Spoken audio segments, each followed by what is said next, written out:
pour que la session puisse se terminer à l'heure, Madame la présidente du groupe UCOM.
S'il vous plaît, nous allons commencer.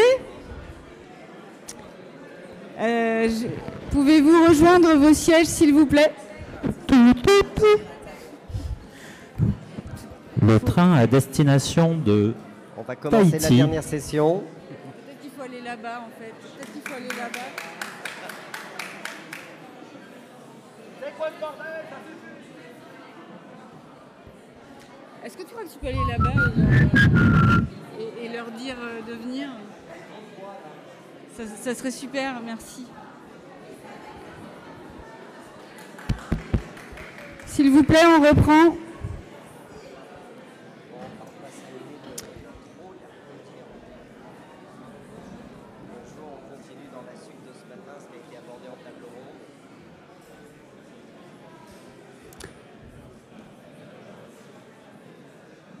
S'il vous plaît, vous pourrez continuer à discuter pendant le cocktail.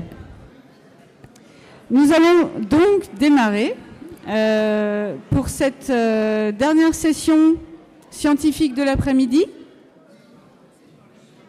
Ah, pardon. Là.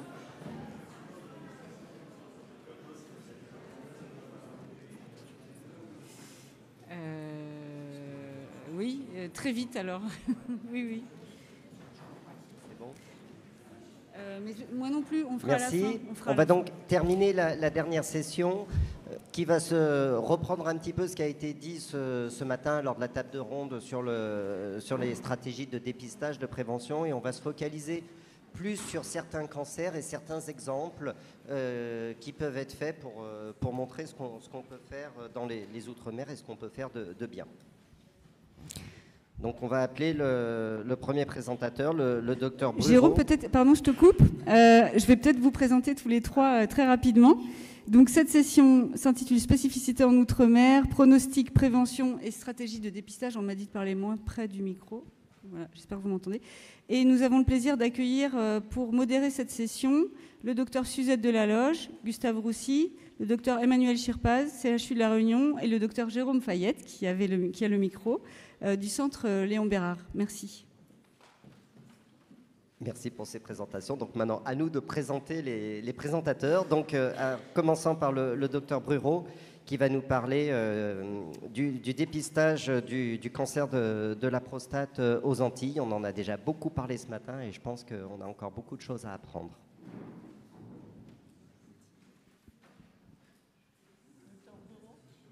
Mais je crois qu'il est en visio, il me semble.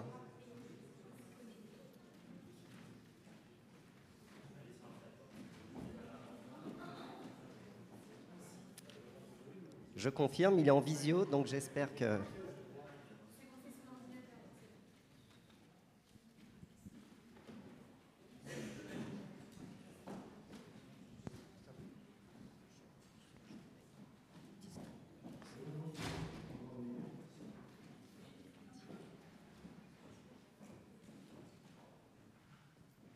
On vous entend, vous pouvez y aller.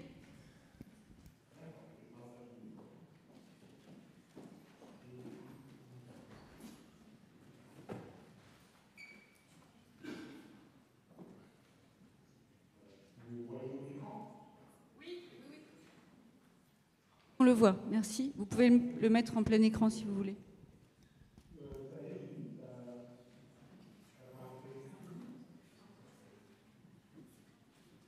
C'est le temps que ça arrive jusqu'à Paris.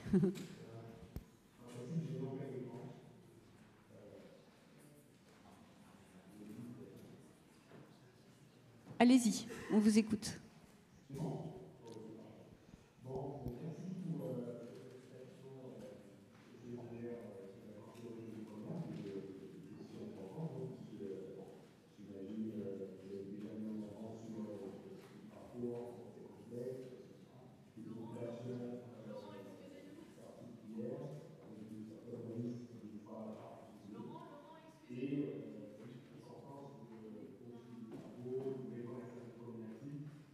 Laurent, est-ce que vous nous entendez? Laurent, est-ce que vous pourriez mettre en plein écran parce que c'est très difficile de voir pour les personnes au fond? Ah, en fait, il faut... Ouais, parfait, merci.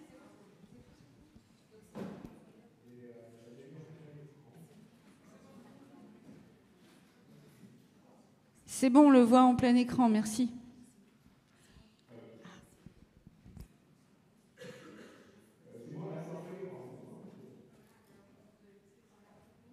Alors, en fait, on a pris la main ici, en régie, et du coup, il faudra nous dire slide suivante quand vous voudrez passer à la slide suivante, s'il vous plaît.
Laurent, pardon. Il vous reste 2 minutes. Donc là, pareil, on voit que cette question, c'est reflet le tableau, parce que plus, avec les troubles de survie, plus l'exposition est élevée, plus la thérapie dépressive est élevée. Et ce, d'autant plus que les patients ont d'autres caractéristiques, comme les dépressions familiaux. Et après, on peut toujours se faire l'attitude de se dire que oui, mais c'est peut-être parce qu'il y avait un cancer plus agressif, il y avait une immunité, il y avait des SRV. En fait, on a fait ce qu'on appelle une analyse sensibilité. Et l'analyse sensibilité, on a regardé tous les patients qui avaient des cancers, façon significative. Tous les visualisés, tous les stages plus favorables, les marches politiques, etc. Et même en enlevant les critères péjoratifs intrinsèques dans les échecs, on retrouvait ces mêmes résultats.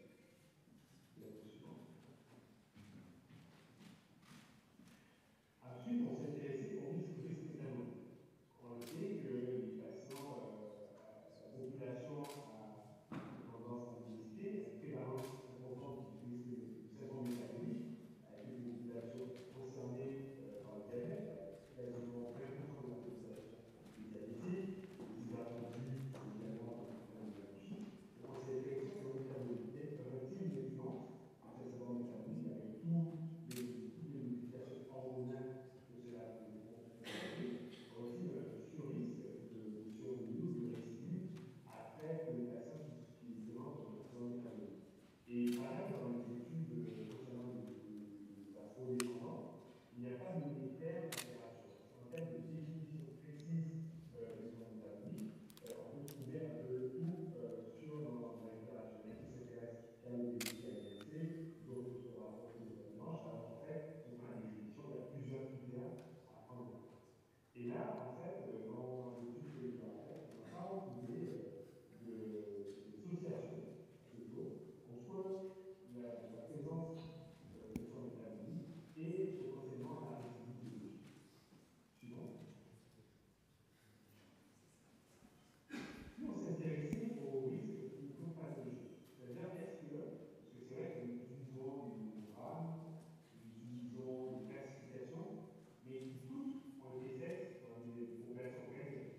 Alors, la question qu'on peut se poser, est-ce que la norme du PSA est la même population afro-caribéenne ou pas? Ça, on ne sait pas vraiment. Donc, on s'est intéressé aux classifications plus datatées, savoir est-ce que c'est NAMICO ou APA, qui permettent de stratifier les patients selon le groupe à risque, c'est le risque, les intermédiaires et les hauts risques.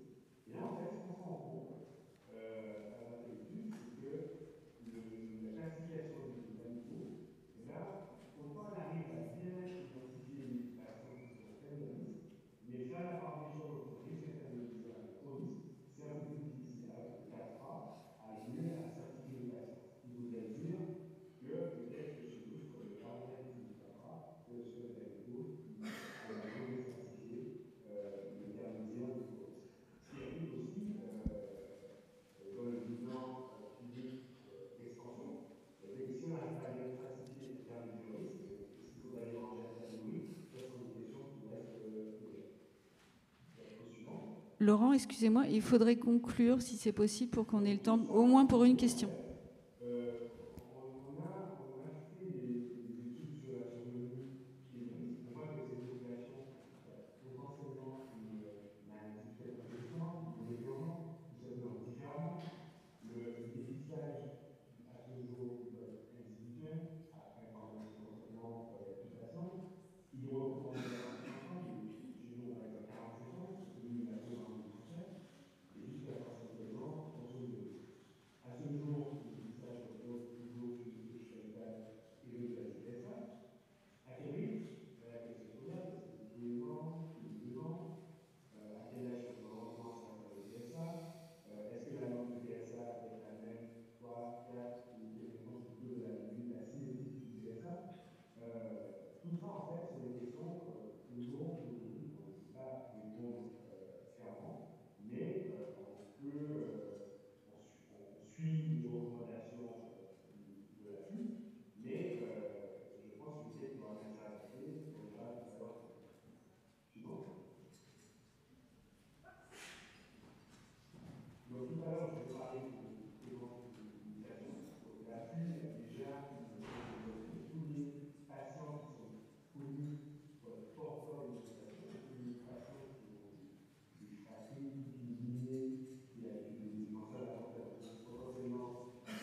Laurent, merci.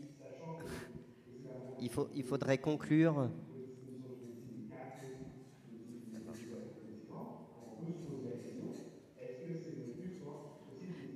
Merci Laurent. Est-ce que vous nous entendez? Oui. Il faudrait conclure parce qu'on a un petit peu dépassé le temps. Voilà, merci beaucoup. Je donne la parole au modérateur. D'accord.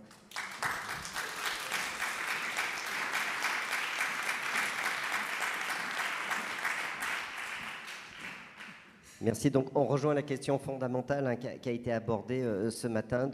Est-ce qu'il faut mettre en place aux Antilles un dépistage organisé du cancer de prostate? On a le temps peut-être pour une question rapide.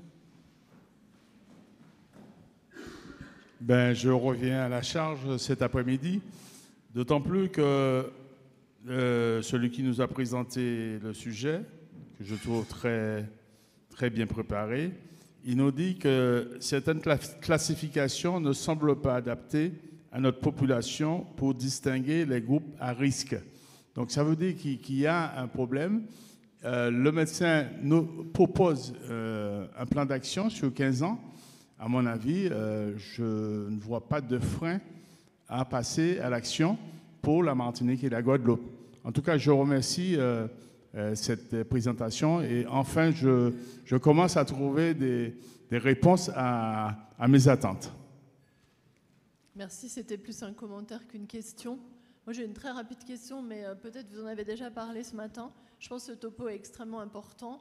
Moi, je pense qu'il faut passer à l'action, avoir une cohorte prospective de dépistage du cancer de la prostate.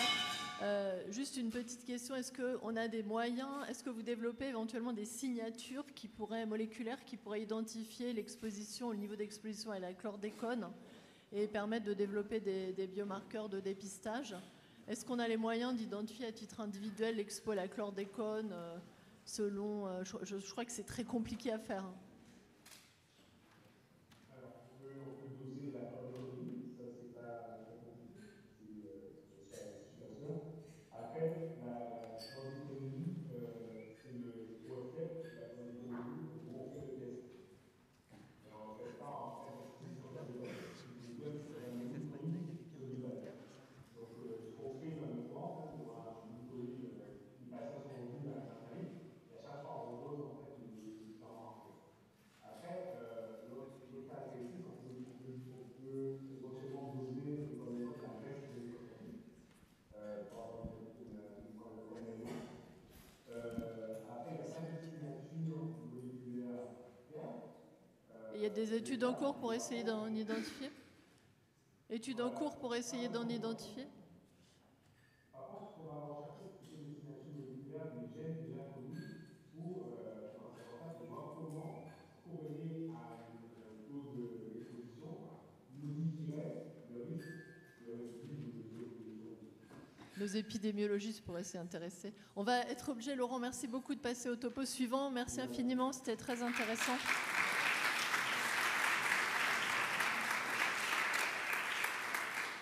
Donc le docteur Charles Honoré, qui est chirurgien viscéral à Gustave-Roussy, chef du département de chirurgie, va nous présenter le cancer de l'endomètre en Polynésie française.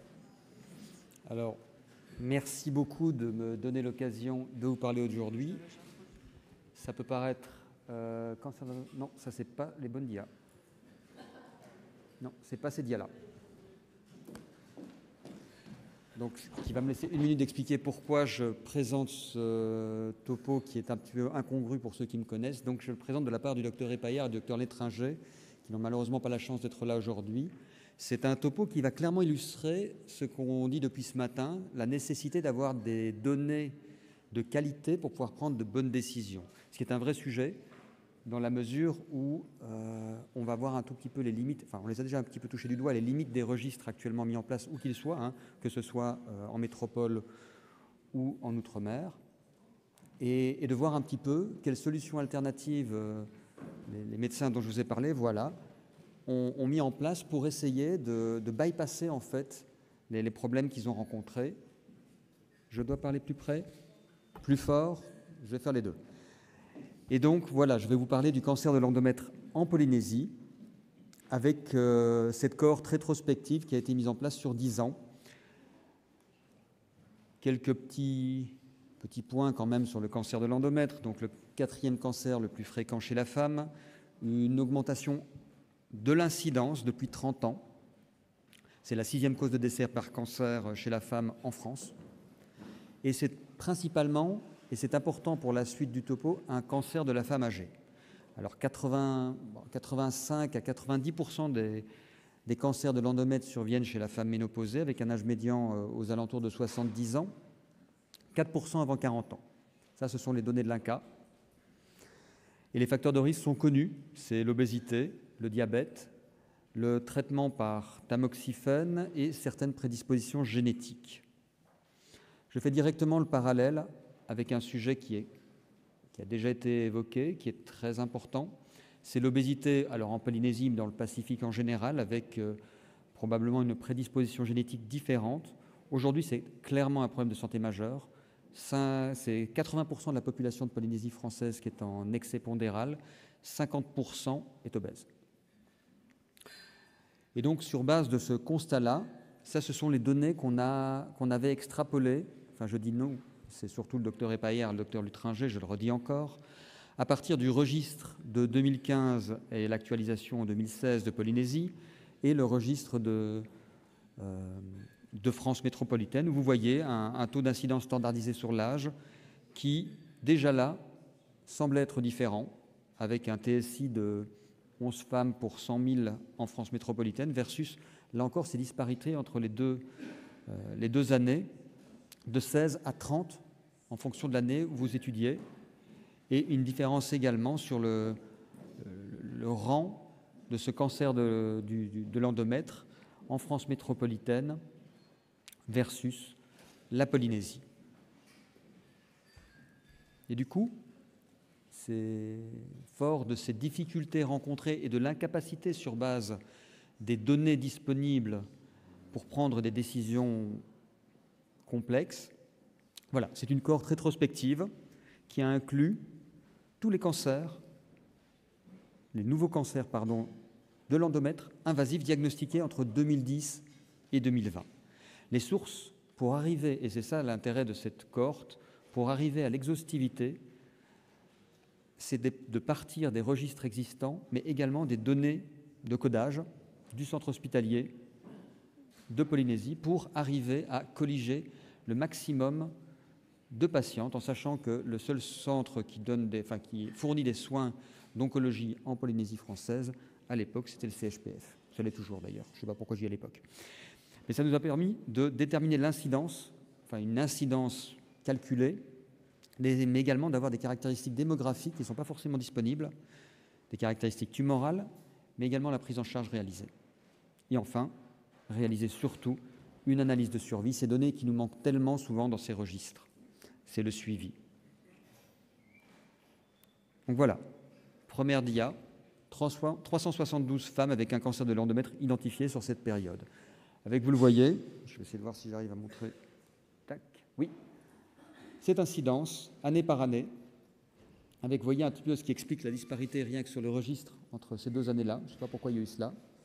Et finalement, le TSI qui évolue au cours de l'année avec un pic, comme on l'avait vu, à 33 en 2016 et à 16 en 2015. Les caractéristiques. Les caractéristiques, on va aller assez rapidement sur cela, mais c'était quand même majoritairement des patientes qui étaient nées en Polynésie. Un taux de diabète qui est quand même proportionnellement important. Bon, le tamoxifène n'intervenait pas dans ces cas-là. Les antécédents non plus. La nulliparité, une répartition qui est, sous couvert des experts, je pense, assez similaire, et un syndrome des ovaires polykystiques qui était également minoritaire dans cette série. De façon intéressante, on avait la NAPAT détaillée, ce qui manque souvent dans les études de registre, parce que plus on essaie d'avoir une granularité importante pour notamment définir les recours et définir les traitements, on ne peut pas juste parler de cancer de l'endomètre. Là, on avait ici, autant pour moi, je reviens en arrière. Vous voyez, c'est pas très très joli, mais 92% d'adénocarcinome et 4% de sarcome et 4% de non spécifiques.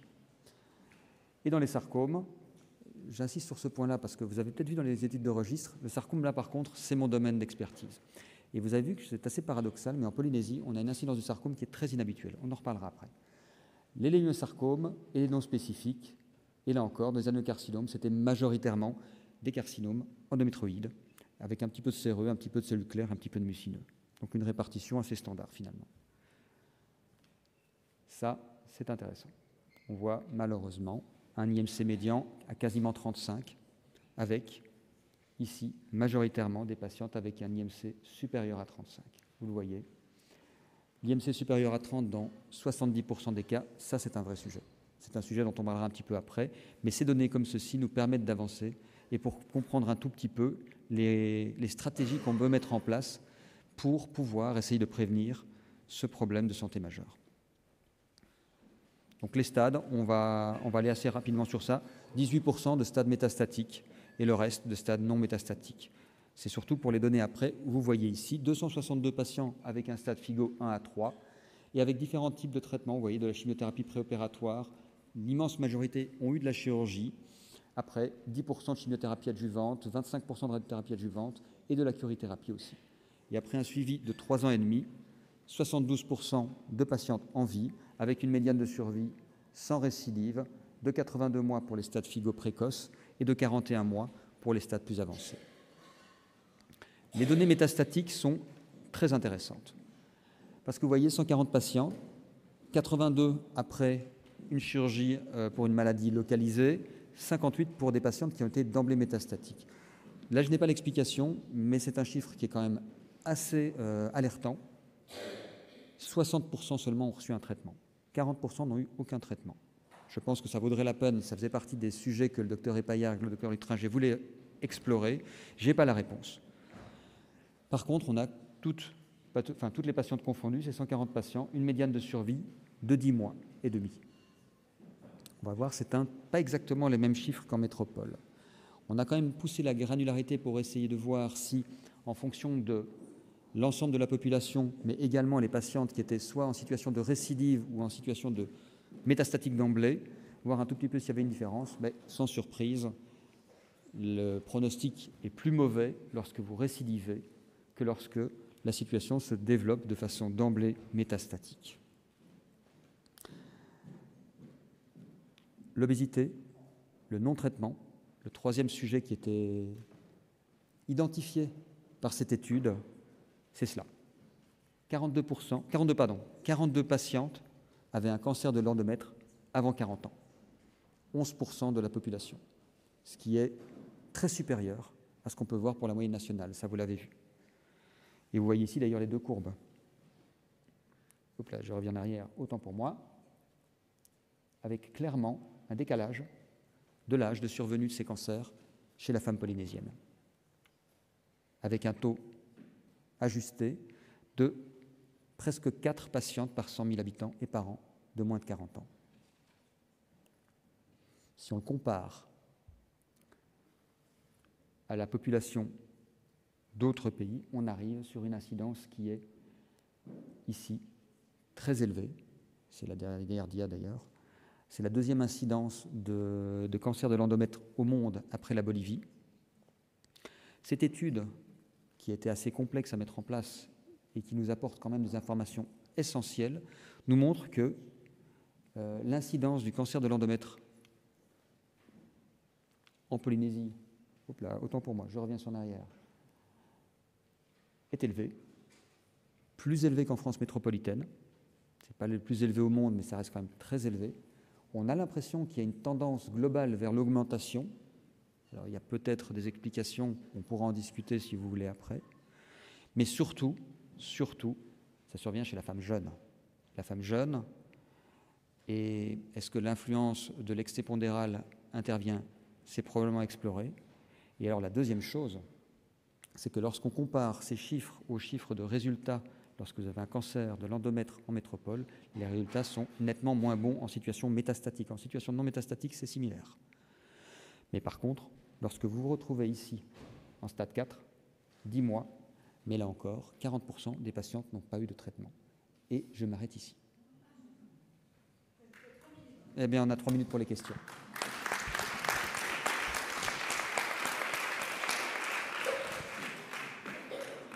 Merci beaucoup, Charles. On va pouvoir te poser 2-3 questions, si possible. Vas-y. Toute petite question, évidemment. Moi, je vais te demander côté génétique. Tu as dit qu'il n'y avait pas d'histoire familiale, mais il y a la prévalence de Lynch n'est pas élevée. Et par ailleurs, tu sais, il y a des scores de polymorphisme qui sont assez prédictifs dans le cancer de l'endomètre. Ça serait intéressant de regarder quelle est la structure génétique un peu de cette population.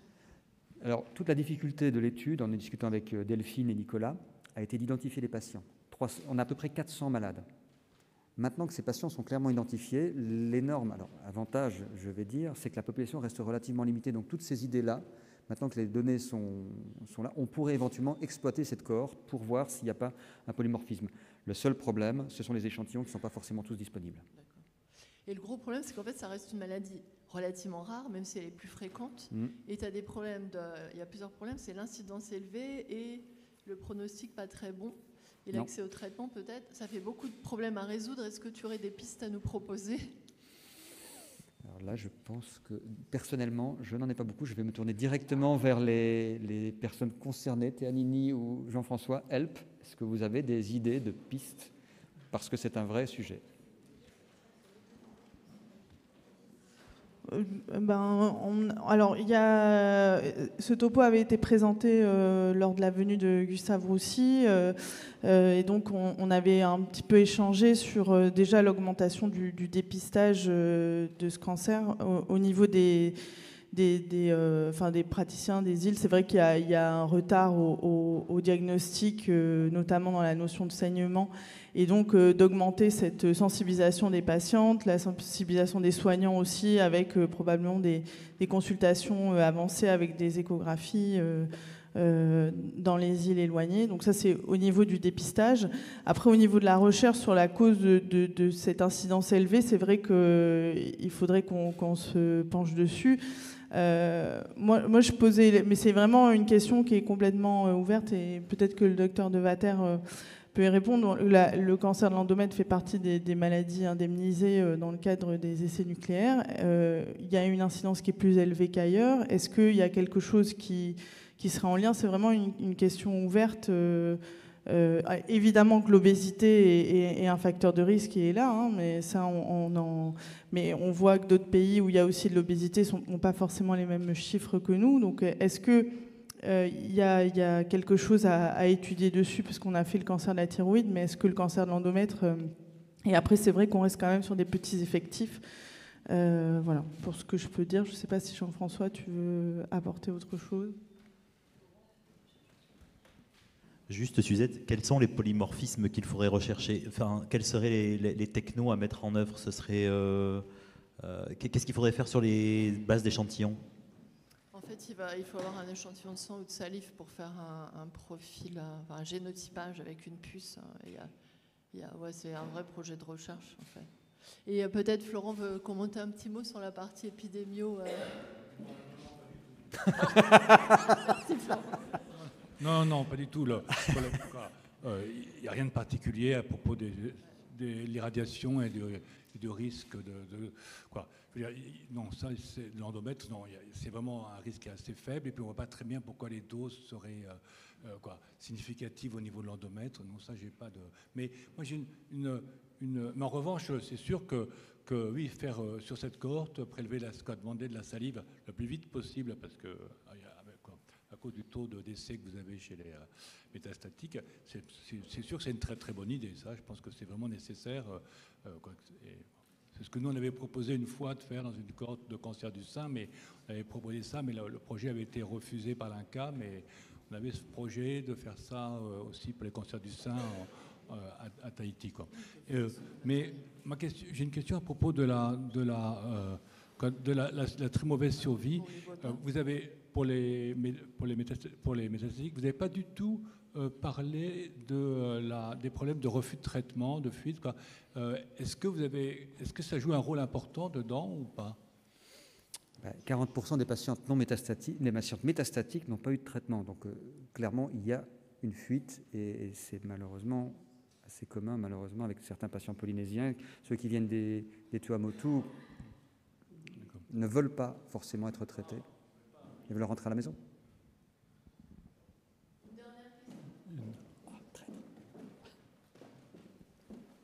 Merci. Juste un commentaire supplémentaire par rapport à l'hypothèse en lien avec l'irradiation. Pour une population proche sur le plan phylogénétique de la population tahitienne, que je connais un petit peu, que la population de Wallis et Futuna, on trouve les mêmes chiffres d'incidence de cancer de l'endomètre. D'ailleurs, vous pouvez aller constater ça sur un poster au fond de la salle avec une population très jeune, avec des utérus dysplasiques à des âges très jeunes et beaucoup d'SOPK.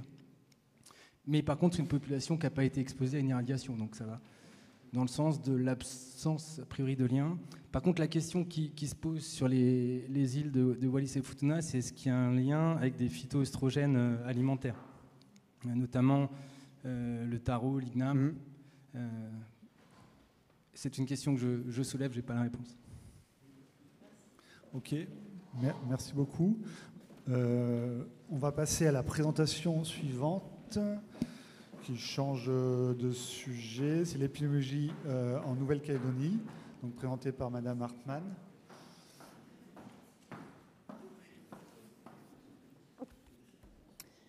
Bonsoir à tous. Merci. Moi, je vais faire ma présentation va porter donc sur l'épidémiologie du cancer en Nouvelle-Calédonie, état des connaissances, particularités et perspectives. Alors déjà, pour repasser le contexte, donc sur la Nouvelle-Calédonie. Donc, la Nouvelle-Calédonie est une île française du Pacifique, à l'est de l'Australie, au nord de la Nouvelle-Zélande, qui est un archipel, en fait. C'est bon, on n'est pas aussi étendu que la Polynésie.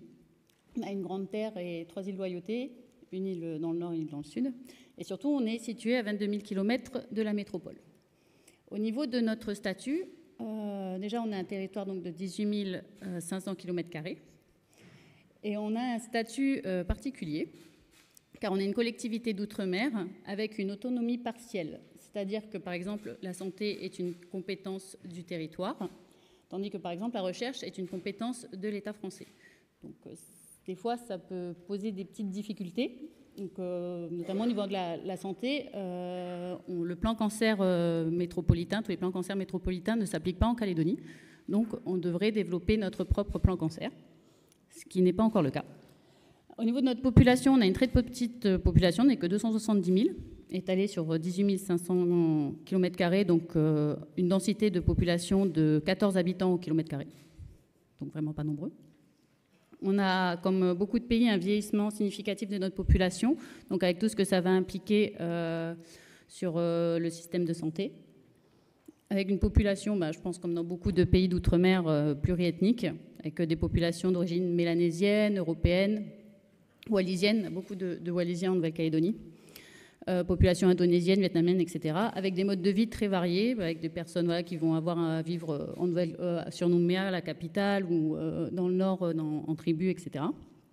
Et forcément, avec ce dont on parle depuis le début du séminaire, il va y avoir des acceptations différentes et des perceptions différentes de la maladie et de la santé.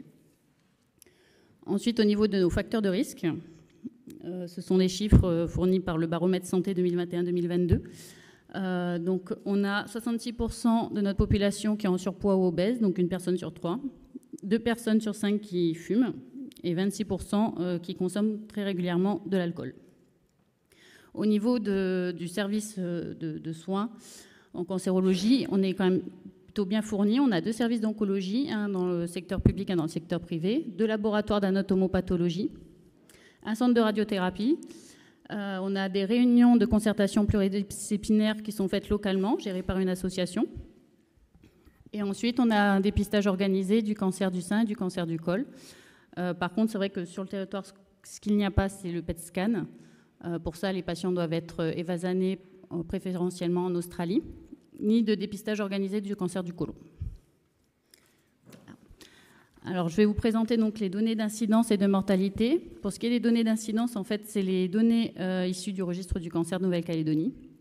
Juste vite fait, le registre du cancer de Nouvelle-Calédonie est un registre général en population générale. C'est-à-dire qu'on enregistre toutes les tumeurs solides primitives, hors carcinome basocellulaire et spinocellulaire cutané, les hémopathies malignes diagnostiquées chez les personnes résidant sur le territoire depuis plus de 6 mois. Et la dernière année d'incidence qu'on a validée, c'est l'année d'incidence 2020. Et les données de mortalité, quant à elles, sont issues du registre des causes médicales de décès de Nouvelle-Calédonie. Alors, au niveau de l'incidence, on enregistre un peu plus de 1000 cancers par an. Ce sont les données sur 3 ans, 2018-2020. Donc, en nombre annuel moyen de cas, ça revient à peu près 530 cas chez les hommes et 522 chez les femmes. Si on regarde le taux d'incidence standardisé, donc chez les hommes, s'élève à 286,9 pour 100 000 personnes années. Et il est inférieur à celui de la métropole, qui était estimé à 330 en 2018. Chez les femmes, quelque chose d'assez remarquable, entre guillemets, c'est qu'on a un taux d'incidence standardisé qui est supérieur à celui des hommes, qui s'élève à 302,6 pour 100 000 personnes années et qui est bien supérieur à la métropole, qui a été estimée à 270. Pareil, au niveau de l'âge médian au diagnostic, chez les hommes, l'âge médian est de 66 ans, contre 68 en métropole, et tandis que chez les femmes, on a un âge médian au diagnostic de 61 ans, contre 67 en métropole. Donc on a une population plus jeune, atteinte par le cancer. Et au niveau des taux de mortalité, sur la période 2018-2020, on a près de 440 décès par cancer enregistrés chaque année. À savoir que le cancer est la première cause médicale de décès en Nouvelle-Calédonie. On a un nombre annuel moyen de décès par cancer de 243 chez les hommes, avec un taux de mortalité de 121,8, et l'équivalent celui de la métropole qui est de 123,8.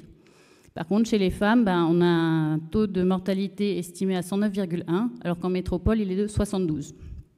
Donc aussi un taux de mortalité plus élevé, avec un âge médian décès de 70 ans chez les hommes contre 73 en métropole, et chez les femmes, il est de 68 ans, alors qu'en métropole, il s'élève à 77. Alors juste pour vous montrer une évolution du nombre de cas, je vais essayer de faire la petite loupiote là. En fait, j'ai comparé la période 2018-2020 à la période 2008-2010, parce qu'en fait, c'est la période, les données d'incidence du registre sont valides vraiment et exhaustives depuis l'année 2008. Donc, j'ai voulu comparer deux périodes avec 10 ans d'écart. Donc, on voit que chez les hommes, le nombre de cas a augmenté. Attendez, parce que du coup, on ne voit pas les chiffres. Il est passé de 454 cas à 531, donc on a une augmentation de 13% sur une période de 10 ans, tandis que chez les femmes, il a augmenté de 37%, atteignant les 522 cas sur la même période, donc atteignant quasiment le même niveau que les hommes, au niveau du nombre de cas. Donc forcément, un plus grand nombre de cas va avoir un effet plus important sur le système de soins. Par contre, c'est vrai que si on traduit ça en taux d'incidence standardisé, le taux d'incidence standardisé chez les hommes a diminué, parce que en fait, le nombre, tandis que chez les femmes, il est resté stable. En fait, le nombre de cas chez les femmes a suivi le vieillissement de notre population, ce qui n'est pas le cas chez les hommes. En fait, on a eu un nombre de cas diagnostiqués moins important que ce à quoi on aurait pu s'attendre, notamment par par l'évolution des méthodes de diagnostic du cancer de la prostate. On a une diminution aussi du taux de l'incidence du cancer de la prostate, parce qu'il y a des biopsies moins systématiques face à un PSA élevé, donc moins de découvertes fortuites des cancers de la prostate. Donc si on fait un focus sur les hommes, donc pour l'année 2018-2020, les cancers les plus fréquents que l'on a en Nouvelle-Calédonie. Donc le premier cancer reste le cancer de la prostate, avec près de 130 cas par an, ce qui représente un quart des cancers diagnostiqués chez les hommes. Ensuite, suivi par le cancer du poumon, qui représente un cancer sur 5, des cancers chez les hommes, près d'un cancer sur 5. On a un taux d'incidence du cancer du poumon de 58,7, alors qu'il est estimé à 50,5 en France, donc un peu plus élevé. Et le troisième cancer est le cancer du côlon rectum. Et ces trois topographies représentent à elles seules la moitié des cancers diagnostiqués chez les hommes en Nouvelle-Calédonie. Et donc, si on fait un rapport d'incidence en fait, entre les taux d'incidence de la période 2018-2020 avec celle de 2008-2010, on se rend compte, donc, comme je vous disais tout à l'heure, qu'on a effectivement une diminution, une incidence moins élevée des cancers de la prostate sur la période 2018-2020 par rapport à 10 ans en arrière. Par contre, pour ce qui est du poumon et du côlon rectum, la différence reste non significative. Et pour ce qui concerne la mortalité, donc le cancer du poumon représente plus de 80 décès par an en Nouvelle-Calédonie. Donc un tiers des décès par cancer en Nouvelle-Calédonie, avec un taux de mortalité de 46,5, alors qu'en métropole, il s'élève à 34,7. Il est suivi ensuite du côlon-rectum et du pancréas. En France, le top 3 en France, c'est le poumon, le côlon-rectum et la prostate. Et si on regarde les rapports de mortalité, on voit qu'en fait, en presque 10 ans, pour ce qui est la période 2009-2011, parce que les données 2008 du registre des causes médicales de décès n'étaient pas disponibles. Donc ça reste quand même une période de 3 ans, du coup avec 9 ans d'écart. On voit que les taux de mortalité n'ont pas bougé pour le poumon ni le pancréas et une tendance à la diminution quand même pour le côlon-rectum, donc à voir, à vérifier si dans les futures années, ça se confirme. Donc pour les femmes, même chose. Oupsie, j'ai en arrière, c'est pas grave. Donc pour les femmes, sur la période 2018-2020, les cancers les plus fréquents, donc non, le premier cancer, donc ça reste le cancer du sein, qui représente un tiers des cancers chez la femme. Par contre, on a un taux d'incidence qui est vraiment équivalent à celui de la métropole. Le nôtre s'élève à 96,5 en France en 2018 et à 99,6. Par contre, en deuxième position, on a le cancer du poumon, qui est assez élevé en Calédonie, avec un taux d'incidence de 30,4, alors qu'en France, il s'élève à 23. Et comme en Polynésie, en fait, là j'ai mis utérus, mais en fait c'est l'endomètre, c'est le cancer de l'endomètre, qui arrive en troisième position avec, pour la période 2018-2020, un taux d'incidence standardisé de 28,9, donc qui est aussi élevé en Nouvelle-Calédonie en fait. Et si on regarde les rapports d'incidence entre la période 2018-2020 et 2008-2010, on voit que les taux d'incidence sont plus élevés sur la période 2018-2020 que ce que c'était en 2018-2010.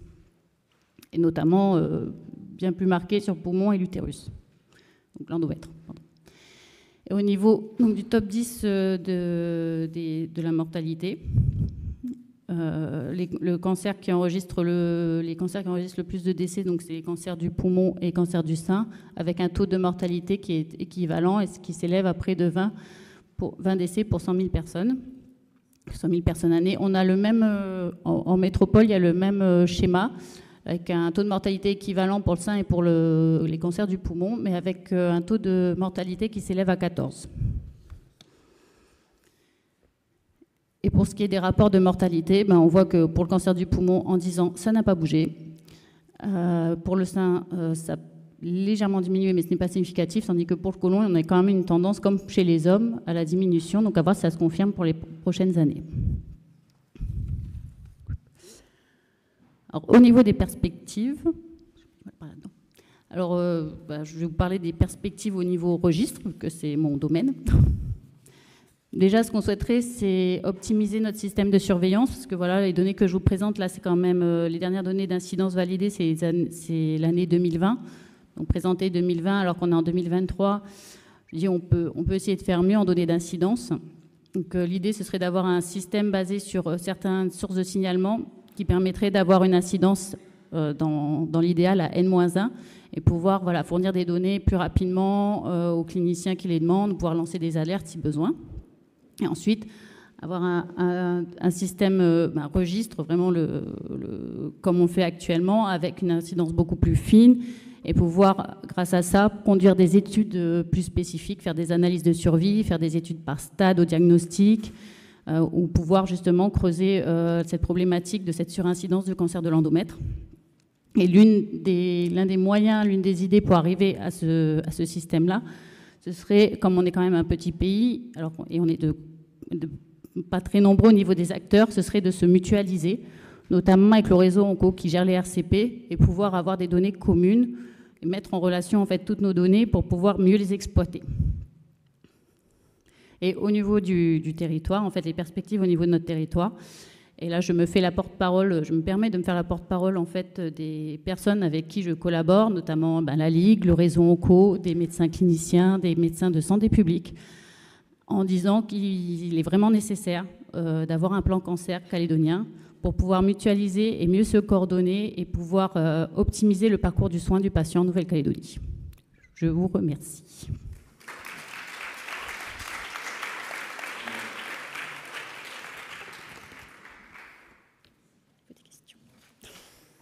Merci. Pas de questions sur le... Merci pour cette belle présentation. Est-ce qu'il y a des questions dans la salle sur l'épidémiologie en Nouvelle-Calédonie? Ah, pardon. Non, pas de polymorphisme. Une petite question en fait. Est-ce que vous observez en Nouvelle-Calédonie, comme dans tous les pays occidentaux, une augmentation de l'incidence des cancers des jeunes pour le côlon, le pancréas et le sein en particulier avant 50 ans? C'est une problématique un peu mondiale, occidentale. Ça serait intéressant de savoir si c'est aussi vrai en Calédonie en particulier. Bah là, pour l'instant, je pense que ça va être assez difficile à observer vu le peu de nombre de cas que l'on a pour ces topographies-là. Je pense que malheureusement, c'est peut-être quelque chose qu'on va observer, mais en retard par rapport aux autres pays, malheureusement. Comme on a des petits chiffres, c'est difficile de mettre ça en lumière.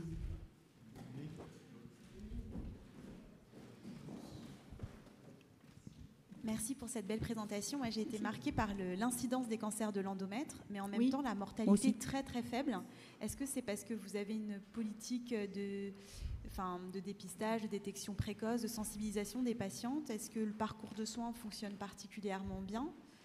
Non, moi à ce niveau-là, je mettrais plus ça en relation avec en fait le registre des causes médicales de décès, qui n'est pas forcément à jour et forcément bien enseigné. C'est sous-estimé cette mortalité? Je pense qu'elle est sous-estimée. Ouais. Et il faudrait pouvoir le confirmer avec des analyses de survie. Donc en fait, pour être honnête, cette surincidence, je l'ai découverte en même temps que j'ai fait mes analyses pour ce séminaire. Et l'idée, en fait, c'est de pouvoir, quand je reviendrai en Calédonie, de pouvoir creuser en fait cette problématique. Un deuxième point, donc vous avez terminé par la nécessité et vraiment l'appel des cliniciens de terrain, de tous les acteurs, des professionnels de santé locaux, d'un plan cancer pour la Nouvelle-Calédonie. Oui. Mais du coup, vers qui se tourner? Ben ça, c'est la bonne question. Voilà. Je ne sais pas si certains ont des idées. Je prends juste la parole un tout petit instant. Le gouvernement calédonien avait sollicité Unicancer justement pour accompagner la Nouvelle-Calédonie pour élaborer ce plan cancer, co-élaborer ce plan cancer. Le timing du gouvernement fait qu'il y a eu des priorités qui ont remis à plus tard cette co-construction, mais ça avait bien commencé, donc on a bien un espoir, hein, Erika, de pouvoir avec des acteurs avec bien impliqués, des acteurs publics et privés du territoire. Donc voilà, le CH, le centre de radiothérapie, la clinique Quindomania, voilà. Il y avait la Ligue. Et en collaboration avec Gustave Roussy, bien sûr, le réseau Onco. Tous les acteurs sont partants pour le faire, donc on a bon espoir d'y arriver dès que le gouvernement nous donnera à nouveau son feu vert. Voilà. Merci. Est-ce qu'il y a encore... Une dernière question, parce que l'heure avance. Merci. Oui, je mets un peu les pieds dans... Voilà, je pense que c'est un sujet qui est toujours un peu compliqué en France, mais est-ce que vous avez essayé, ça serait intéressant d'avoir quand même des informations à propos de l'origine ethnique kanak ou pas dans le registre. Est-ce que vous avez essayé d'obtenir ça de la CNIL? Parce que toutes les études épidémiologiques arrivent à l'obtenir. Hein. Je vais expliquer pourquoi. Est-ce que vous avez essayé de le faire? Parce que je pense que ça serait vraiment très intéressant pour mieux interpréter vos chiffres si vous aviez cette information, vu que on est d'accord. Pas génotyper tout le monde pour faire ça, donc au moins de demander l'appréciation de la personne, je pense que ça serait intéressant, quoi. En fait, on a l'autorisation, la CNIL, pour recueillir la communauté d'appartenance, mais le problème, c'est où trouver la donnée. Parce qu'en fait, ce n'est pas noté dans les dossiers médicaux, on ne peut pas appeler non plus les personnes. Et c'est vraiment que là se pose, on a l'autorisation, réglementairement on peut le faire, mais on n'en arrive pas à réussir à identifier le canal pour récupérer cette donnée-là. C'est l'autodéclaré, ça marche très très bien. Nous, en Polynésie, quand même, on a donc fait des analyses génétiques très détaillées, et on a étudié beaucoup la structure génétique polynésienne, et il y a vraiment une très bonne correspondance avec l'autodéclaration. Hein. Après peut-être plus pour une étude vraiment spécifique, sur une topographie spécifique, mais en systématique, pour l'instant, on n'a pas réussi à identifier.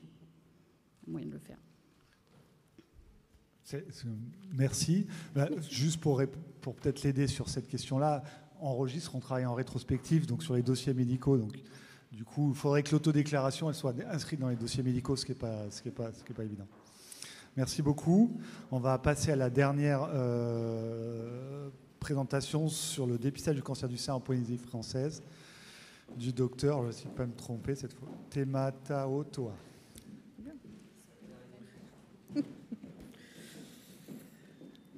Donc rebonsoir, j'ai la chance d'être dans les derniers topos, donc je vais essayer de ne pas vous endormir.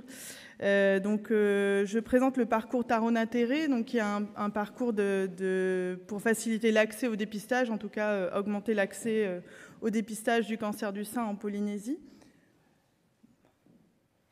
Donc rapidement, je représente l'Institut du cancer, donc il y a un jeune établissement qui a été créé en 2021, qui compte aujourd'hui 20 agents. Donc l'objectif était d'améliorer la prise en charge du cancer en Polynésie, avec donc plusieurs pôles. Donc en effet, le registre des cancers qui a été présenté tout à l'heure, un registre et un rapport qu'on sortira au mois de décembre qui regroupe les données qu'on vous a présentées partiellement, donc de 2015 à 2019. La gestion des programmes de dépistage, donc complètement en lien avec le rapport du registre des cancers, puisque actuellement on a deux programmes de dépistage, donc pour le cancer du col de l'utérus et le cancer du sein, mais évidemment les données qui nous ont été apportées avec le nouveau rapport pourront aussi mettre en place des nouveaux programmes. Alors sur le programme du cancer du côlon, qui était dans notre plan cancer 2018-2022. Peut-être que les choses seront à revoir vu les chiffres qui finalement montrent une incidence plus faible qu'en métropole. Voilà, c'est des questions encore ouvertes à ce stade, mais l'avantage c'est que les données sont à notre disposition. Au niveau de la coordination du soin, donc, qui est aussi une de nos missions, donc la coordination et du parcours patient, j'en parlais ce matin, donc évidemment en collaboration avec tous les acteurs, les associations, le centre hospitalier, la direction de la santé qui gère tous les hôpitaux périphériques dans les îles éloignées, la coordination des RCP notamment, voilà, et la recherche clinique, donc évidemment aidée par Unicancer, puisque nous avons pour projet de mettre en place une DRCI accompagnée par le département recherche d'Unicancer. Le laboratoire d'Anapat qui ouvrira l'année prochaine, donc pareil, je remercie Bergonier qui nous a accompagnés sur ce projet, qui sont venus en mission cette année. Donc un laboratoire d'Anapat qui va, comme je le disais pareil ce matin, qui va largement diminuer les délais diagnostiques. Enfin une structure de soins ambulatoires qui devrait voir le jour en 2027. Voilà, donc c'est un très gros projet de manière globale et surtout des missions actuelles. Donc, celle dont je vais vous parler aujourd'hui, c'est donc le dépistage et en particulier celui du cancer du sein.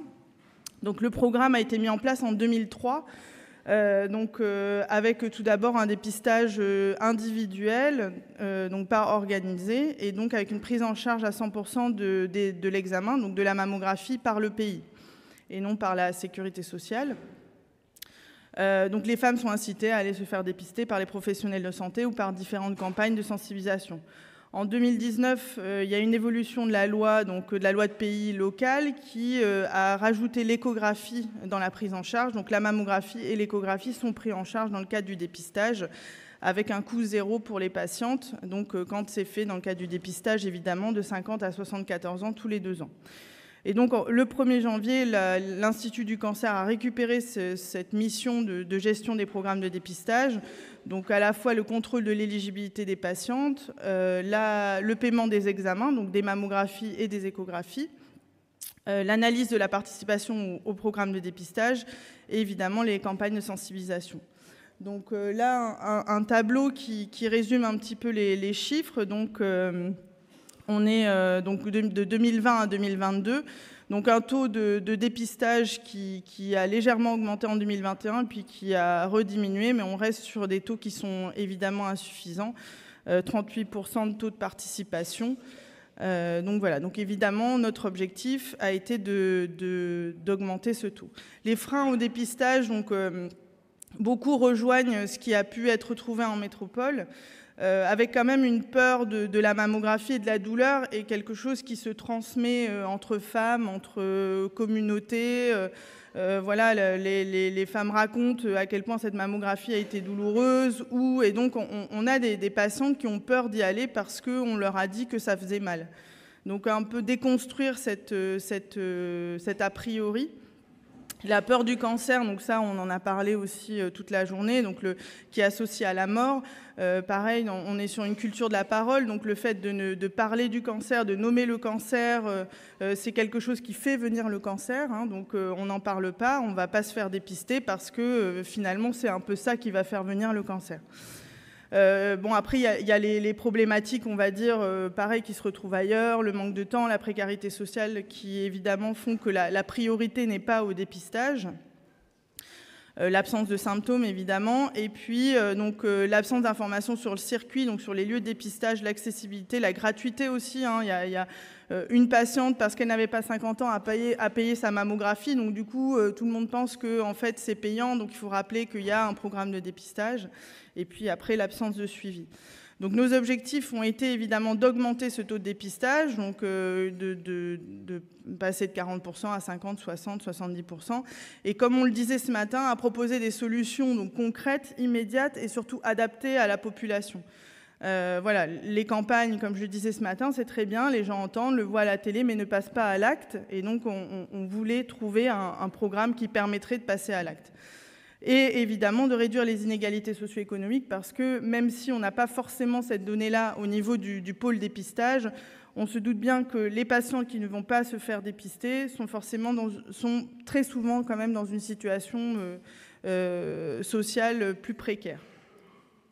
Donc on avait un exemple, c'était ce qui s'est fait depuis quelques années avec le docteur Prisca Arthur. D'ailleurs, le détail de son programme est sur un des posters si vous voulez aller le voir. Donc c'était comment amener les femmes à la mammographie. Et donc Ouapou, c'est une île des Marquises qui donc n'a pas de mammographe. Et donc le mammographe est à Nukuhiva qui a 60 km, mais c'est 60 km de mer, de haute mer. Donc c'est 2-3 heures de bateau. Et donc, les femmes doivent aller à Nukuhiva pour faire leur mammographie au moment où le radiologue vient en mission. Donc, la radiologue vient en mission. Et donc, en fait, c'est créé un collectif de femmes sur l'île de Ouapou. Et ce collectif, en fait, réserve le bateau, paye le bateau. Et puis, donc, elles y vont en groupe pour aller faire ce dépistage. Et vraiment, on a un fort taux de participation, en partie lié à ça, c'est-à-dire au fait d'aller en groupe, et en plus d'avoir quelque chose qui est organisé et aussi pris en charge, parce que malheureusement sinon le bateau reste à charge des femmes, et c'est un trajet qui coûte à peu près 30-40 € l'aller-retour, donc voilà, c'est pas forcément accessible. Donc Tarona Tere, donc c'est le transport rose. Tarona c'est rose en tahitien, Tere c'est le moyen de transport, le voyage. Donc on a organisé, accompagné la démarche de dépistage. Donc vraiment prendre les rendez-vous, organiser le rendez-vous, et c'est vrai que c'est ce qui marche. Alors voilà, c'est pas de l'assistanat, c'est de l'accompagnement. Soulager les difficultés de transport, parce que parfois il y a des foyers où il y a une voiture pour tout le foyer, puis la voiture souvent elle est utilisée pour la personne qui va au travail, donc les gens reviennent avec à 17h, donc c'est trop tard pour aller à un rendez-vous. Et puis l'accès en bus, il est très compliqué. Les femmes nous racontent des fois qu'elles sont en retard à leur consultation parce qu'elles ont dû laisser passer 3 bus parce que forcément ils sont pleins. Et évidemment, cet effet positif du groupe, c'est vraiment ça qui nous a inspirés. C'est-à-dire que finalement, y aller en groupe, ça fait moins peur, ça encourage les femmes à y aller. Il y a cette expérience positive d'être en groupe, de pouvoir lever les barrières ensemble, de parler de la maladie, de parler du cancer, de parler de la crainte, et puis donc de cette expérience positive au moment de la journée qui est organisée. Donc la Polynésie, donc on l'a dit, c'est très grand, c'est très éloigné. Donc sur Moorea et Tahiti, donc c'est donc voilà où sont les mammographes. Hein. Donc on a 6 mammographes sur l'île de Tahiti, un seul en milieu public, donc qui est au centre hospitalier, et puis les autres qui sont dans le privé, dans les cliniques ou des cabinets indépendants. Un sur l'île de Moorea qui est juste en face de Tahiti. Ensuite, on a un mammographe sur les îles du vent qui sont à 200 km les îles sous le vent, pardon, qui sont à 200 km de Tahiti, donc sur l'île de Raiatea. Voilà. Et un à Bora Bora, avec un radiologue qui vit à Raiatea, donc qui va en mission sur Bora Bora. Et enfin, un dernier mammographe donc aux Marquises. Donc, les Marquises, c'est 6 heures d'avion de Tahiti à Nuku'hiva. Donc c'est aussi loin que d'aller en Nouvelle-Zélande, donc qui est sur l'hôpital de Taiohae, et donc l'attente d'un probable deuxième mammographe qui va arriver sur l'île de Hivaoa, aux Marquises Sud. Donc les actions de l'ICPF concernant le projet Taronga-Terre. Donc dès juin-juillet, on prépare Taronga-Terre, donc on prend contact avec les radiologues pour s'assurer de leur participation au programme. On met en place le calendrier. Ensuite, on contacte les communes parce qu'on s'appuie sur les communes pour transporter les patientes, les dames.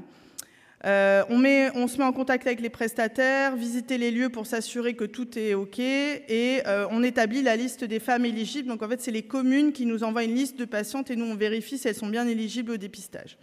Au mois d'octobre, on a la présence systématique de 3 agents de l'ICPF sur la journée du Taronga-Terre. Et évidemment, au mois de novembre, on fait le bilan. Donc voilà, évidemment, la collaboration avec les radiologues est indispensable puisqu'il faut réserver une demi-journée, voir avec eux combien de créneaux de mammographie ils peuvent faire en une demi-journée et avoir leurs manip radio qui sont évidemment disponibles et volontaires. Ensuite, le partenariat avec les communes, c'est vraiment notre plus gros challenge, de contacter les communes, d'aller les voir, de les stimuler, de les inciter à... Alors les communes, elles ont en général un référent santé, donc elles sont très partantes pour participer à ce type de programme. Et puis des fois, on galère quand même un petit peu à avoir les listes, parce que voilà, finalement, c'est comme tout. Hein. Après... ça passe en deuxième, troisième priorité, donc il faut les relancer régulièrement. Mais quand elles participent, voilà, c'est vraiment un moment très, très convivial. Elles mettent en place un bus, ils vont chercher les dames. En plus, en général, les communes connaissent très bien leurs administrés. Donc ça reste quelque chose qui à la fin, est très positif. Les ateliers sur place, donc on a mis en place des ateliers d'activité physique adaptée et des activités culturelles. Voilà, donc l'activité physique adaptée, c'est vraiment des ateliers qui plaisent. Souvent les dames disent « Ah, bah, je ne savais pas que je pouvais faire de l'activité physique sans forcément faire un marathon ». Et l'activité culturelle, bah, ça a toujours quelque chose de très, voilà, de très manuel et de ramener quelque chose à la maison aussi de cette journée. Donc les résultats, 2022, on a dépisté donc 111 femmes avec 13 demi-journées et 11 communes participantes. Sur ces 111 femmes, 2 femmes avaient une mammographie ACR4 ou 5. Et puis en 2023, 122 femmes sur 14 dates avec 9 communes participantes, donc ce qui n'était pas les mêmes que celles l'année d'avant. On a voulu vraiment stimuler celles qui n'avaient pas participé l'année d'avant. Et 3 mammographies ACR4 ou 5. Et sur l'étude qualitative, donc, je vous ai mis un petit extrait de questionnaire. Donc, voilà, les femmes en ressortent vraiment très heureuses. On en a qui ont pleuré en sortant de la mammographie parce qu'elles ont été très fières d'elles-mêmes d'avoir arrivé à passer. Alors, ça représente quand même à quel point ça fait peur, hein, parce que pour pleurer après avoir réussi à avoir fait une mammographie, je pense qu'on sous-estime vraiment à quel point c'est un examen qui peut être complètement anxiogène. Et donc, elles avaient vraiment ce sentiment d'avoir réussi quelque chose. Les ateliers étaient très appréciés. Donc, voilà, et évidemment, cet effet de groupe dont je parlais. Il y en a eu quelques-unes qui ont demandé plus d'informations, de venir à leur contact. Et ça, c'est quelque chose de très positif parce que, comme je le disais tout à l'heure, verbaliser le cancer, c'est aussi, ça fait peur parce qu'on parle du cancer, donc peut-être qu'il va arriver. Donc, le fait qu'elles nous demandent de l'information et plus d'échanges, ça veut dire que finalement, elles ont compris que l'information et le fait d'en parler n'était pas qu'une chose négative qui faisait amener la maladie, mais qu'en fait, au contraire, ça permettait d'amener du positif. Voilà, donc en conclusion, nos difficultés sont évidemment les imprévus de dernière minute, les femmes qui ne viennent pas ou qui ne veulent plus venir, ou la commune qui n'avait plus le transport. Donc des fois, il a fallu faire un peu des systèmes D, les transporter nous-mêmes. Enfin voilà, c'est toujours un peu le jeu. Un investissement inégal des communes. On a des communes qui nous ont envoyé 30 patientes et puis il y en a d'autres qui nous ont jamais répondu. Donc ça, après, c'est toujours à travailler. Et puis évidemment, la mobilisation des ressources humaines au sein de l'Institut, ça, c'est toujours... voilà. Et notre objectif, c'est d'étendre le projet sur toute l'année, parce que là, on le fait qu'au mois d'octobre, mais évidemment, le projet pérenne, c'est que toute l'année, ces demi-journées aient lieu, en partenariat avec les communes. Donc, c'est vraiment notre partenaire privilégié. Je mettais d'autres... il y a évidemment, il faut s'appuyer aussi sur les églises, sur la direction de la santé, mais voilà, si les communes pouvaient s'emparer de ce projet, évidemment, avec notre soutien, notre coordination, ça sera pour nous la réussite finale.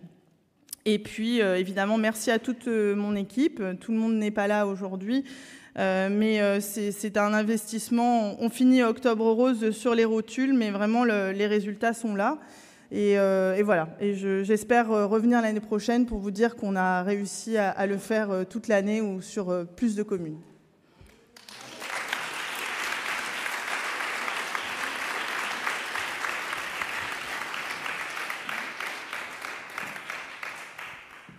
Merci pour la présentation de ce beau programme de proximité.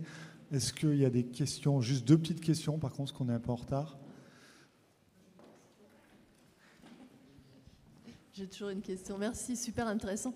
Et en fait, il y a des programmes un peu internationaux qui se développent où on propose dans des journées de faire les 3 dépistages pour ces femmes et voire de faire de la médecine un peu plus holistique. Alors, vous faites déjà l'activité physique, mais ça ne vaudrait pas le coup d'en faire des rendez-vous un peu plus complexes pour traiter l'obésité, le diabète, enfin dépister au moins. Complètement, ou même d'autres dépistages, comme le frottis, la peau. Enfin, oui, si, c'est totalement dans la vision. Là, c'est vrai qu'on a concentré sur le cancer du sein parce que c'est voilà, Octobre Rose, tout le monde connaît, tout le monde en parle, mais ça serait tout à fait un levier. Il y a pas mal de demandes apparemment pour ça.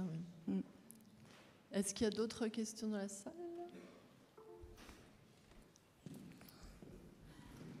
Merci beaucoup. Je crois qu'on va éclore cette session. Merci Tammy. Bravo. Et j'appelle Emeline Colomba, présidente du groupe Unicancer Outre-mer, pour remettre le prix du meilleur poster. Merci beaucoup Camille.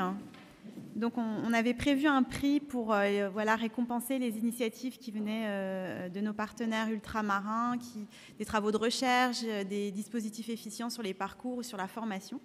Et on a été vraiment ravis. On a reçu énormément de communication, vraiment des belles initiatives. Là, on a sélectionné, on a affiché certains posters. Et un est sorti un petit peu du lot. Donc je ne sais pas si Benoît Aligné est là. Voilà. On l'applaudit. Voilà. Donc, pour le poster, état des lieux des essais cliniques en cancérologie, inégalité entre France hexagonale et départements ultramarins. Sur la relecture, c'est vrai que c'était une des communications qui parlait de tous les Outre-mer et qui mettait bien en évidence les disparités. Et voilà, merci à toi. Et voilà pour le chèque. Voilà.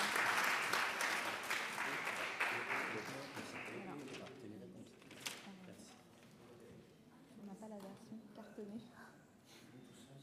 Voilà, bien sûr, bien sûr.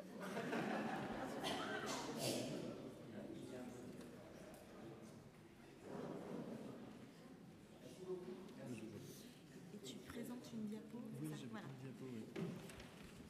Et on va te laisser présenter ton poster, ton travail. Merci beaucoup. Alors, je ne sais pas si vous avez la diapo. On cherche votre diapo. Bon, le temps que ça charge, en tout cas, Vous merci beaucoup à la fois pour la qualité de cette journée. Merci beaucoup aussi à l'intérêt porté à mon travail et à tout notre travail. Merci au comité de l'UQOM. Alors, je ne sais pas si ma diapositive va être retrouvée.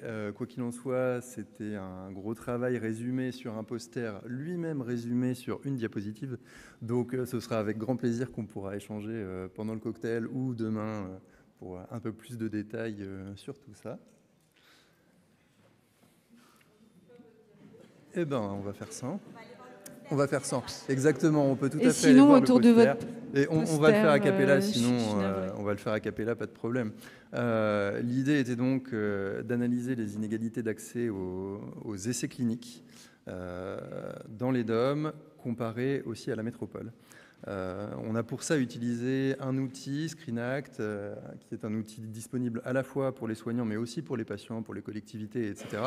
Et qui, par intelligence artificielle, screen clinical trials pour permettre un recensement des essais cliniques en France, hexagonale comme ultramarine, ce qui nous a donc permis de cartographier ces essais cliniques en France hexagonale et en France ultramarine.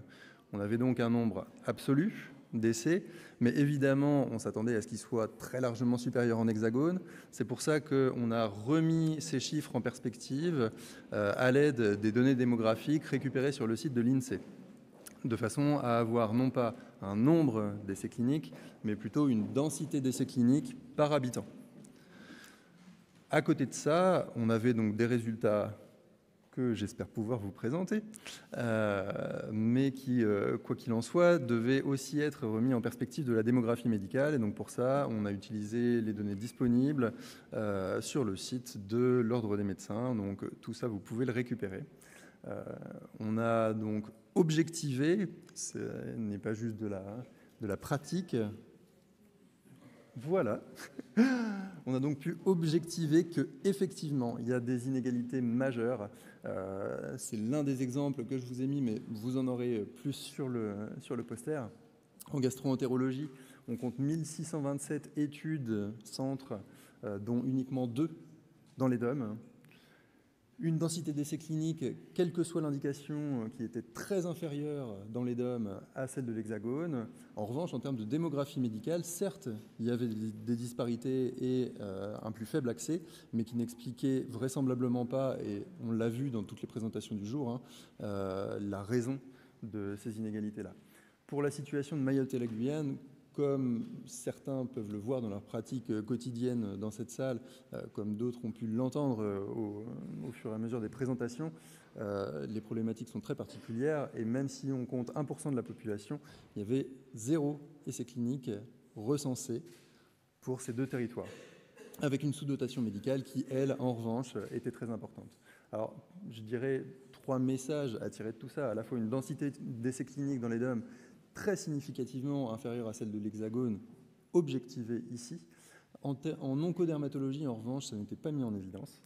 On a besoin de pas mal de choses, on l'a vu aujourd'hui, mais aussi de mesures qui facilitent la décentralisation d'essais cliniques, parce que dans tous ces essais cliniques qui ont été considérés là, certes, on a des essais interventionnels, avec donc des mises en place de traitements innovants qui sont parfois compliqués, mais on compte aussi des essais de thérapeutiques alternatives et complémentaires qui, elles, pourraient tout à fait être accessibles aux territoires ultramarins. Et finalement, l'utilité de nouveaux outils numériques, parce que comme vous l'avez vu, on a utilisé 3 plateformes numériques et qui seraient utiles pour tous les acteurs du système de santé, à la fois patients, médecins, mais aussi collectivités territoriales et décideurs politiques. Je vous remercie beaucoup.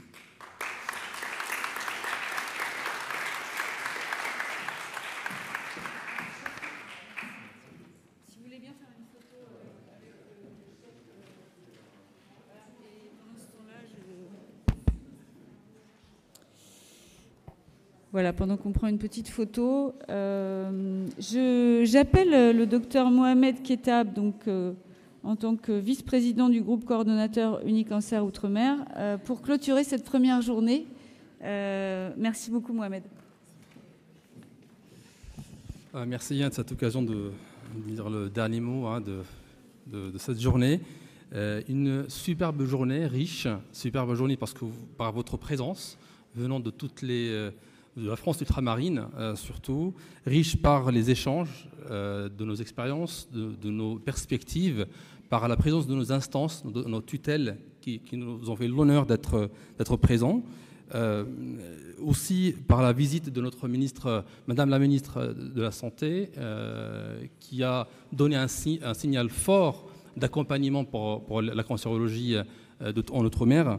Je remercie aussi Katia, qui nous a accompagnés, et grâce à elle, cette belle journée a été possible. Je rappelle l'objectif principal de notre groupe UCOM, c'est une cancérologie de meilleure qualité accessible à tous. Et c'est notre objectif, effectivement, pour les années à venir, pour nos actions qu'on va proposer, effectivement, à nos tutelles. Je vous invite à un cocktail dînatoire proposé par UCOM, longue vie à UCOM aussi, et puis à demain, avec un programme très riche, échange d'expériences, les expériences positives qui va nous être proposées, et aussi les propositions d'amélioration. Merci aussi au modérateur de cette session, et puis merci à vous aussi, et au cocktail.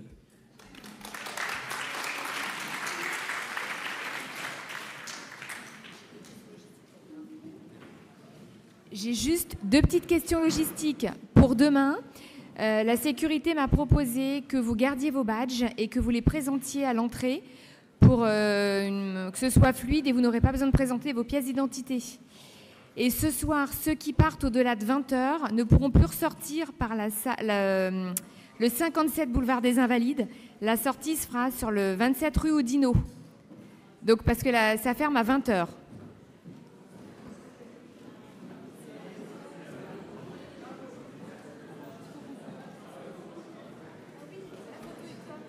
Ah merde!